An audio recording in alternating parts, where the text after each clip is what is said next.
Did you know that the cost of the average electric vehicle has surged by a staggering 40%? In this video, we'll delve into the rising prices of electric vehicles and why this surge is making it increasingly challenging for middle-class consumers to switch to EVs. We'll explore the impact of luxury positioning, quality control issues, and how the high cost of certain features in EVs is driving up their prices. Stay tuned to the end to understand the implications of this pricing trend on the future of electric vehicles and whether it's steering us toward an unforeseen mobility crisis. If you are new to this channel, make sure you've hit the subscribe button before we get started. Are electric vehicles a scam? Stellantis CEO dropped a surprising bombshell that left many EV makers puzzled and concerned. With gas-powered cars facing potential bans, there's a risk that EVs could become up to 40% more expensive. CEO Carlos Tavares delivered a stern warning against the EV agenda that might negatively impact the middle class. The future of EVs might not be as promising as hoped, and the underlying reasons will surprise you. To achieve clean mobility, we'd need to replace an astonishing 3 billion cars. But do we even have enough lithium for that? And why are governments pushing for EVs while banning combustion cars? Stellantis CEO's significant revelation could alter your perspective on the push for electric vehicles. Carlos Tavares, the CEO of Stellantis, a conglomerate of 12 automakers, including well-known brands like Ram, Chrysler, and Dodge, issued a warning that could have profound implications for the entire EV industry. At Stellantis' first annual Freedom of Mobility Forum, Tavares made a disclosure that could cast a shadow on the EV fairy tale, with the looming threat of resource scarcity. With a staggering 1.3 billion internal combustion engine-powered cars on our roads, Tavares argues that replacing them with EVs is not just an enormous task, it might be close to impossible. Stellantis has invested a whopping $35.5 billion in plug-in models through 2025 and has even partnered with Samsung for their first EV battery factory. However, all these ambitious plans rely on the assumption that there will be enough raw materials available. Notably, figures like Elon Musk and Rivian's R.J. Scaringe have already voiced concerns about the scarcity of crucial materials like lithium, nickel, graphite, and cobalt. While these resources exist, extracting them is a complicated process fraught with bureaucratic obstacles and geopolitical tensions. Even if we have lithium, establishing a new mine for extraction could take up to a decade. Tavares cautions that the potential combustion engine ban in the European Union might have more significant consequences than anticipated. He argues that such a ban could lead to increased greenhouse gas emissions due to a lack of responsible allocation of limited lithium resources.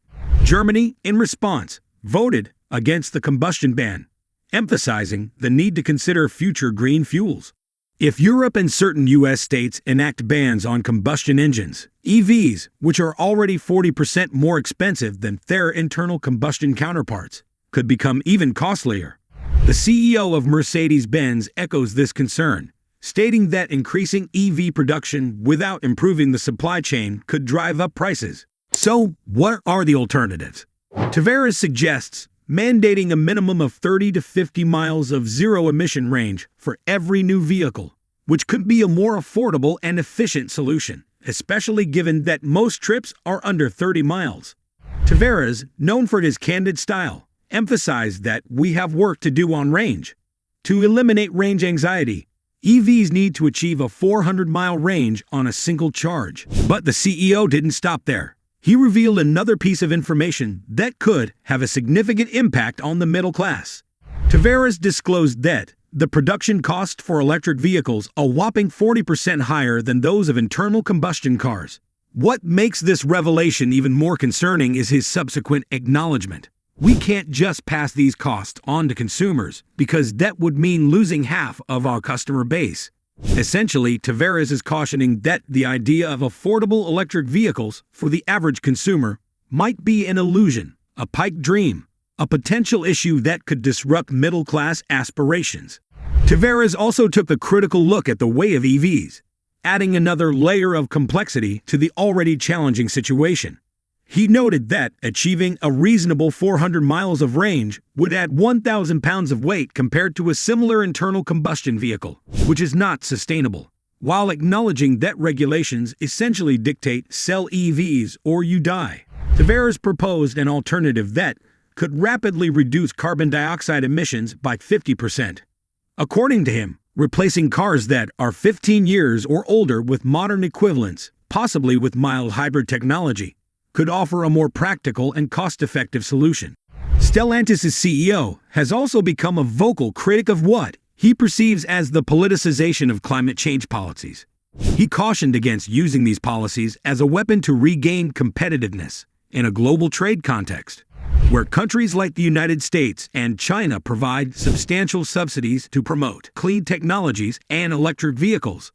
Tavares raises a critical question. Are we inadvertently fueling a global trade conflict under the guise of addressing climate change? This isn't just speculation. It's a warning sign that could signify the potential downfall of the EV dream, a dream that has been presented as a solution to our environmental challenges. Stellantis CEO's skepticism is supported by the challenges faced by other automakers like General Motors, Ford, Hyundai, and Rivian, who are grappling with the rising cost of battery materials. Additionally, the new EV tax credit requirements, which mandate that batteries be manufactured in North America or in countries with a friendly stance towards the United States, have disrupted the plans of many automakers. It's as if the industry is built on an unstable foundation, with policies that are divisive rather than unifying and more destructive than constructive. Tavares has consistently emphasized that the middle class may be priced out of the EV market if automakers can't absorb the increased production cost. He suggests that the ideal price point for affordable EVs is around $25,000. If subsidies are the sole means to make EVs affordable, what happens when they are inevitably reduced or eliminated? The middle class might not only be unable to afford new cars, but could also face the risk of losing personal mobility altogether. Despite having a less aggressive strategy compared to other major automakers, Stellantis finds itself in a delicate situation. Even its full-size electric pickup, the Ram 1500 EV, is expected to include a gasoline range extender, highlighting the company's ongoing challenges in fully adopting electrification.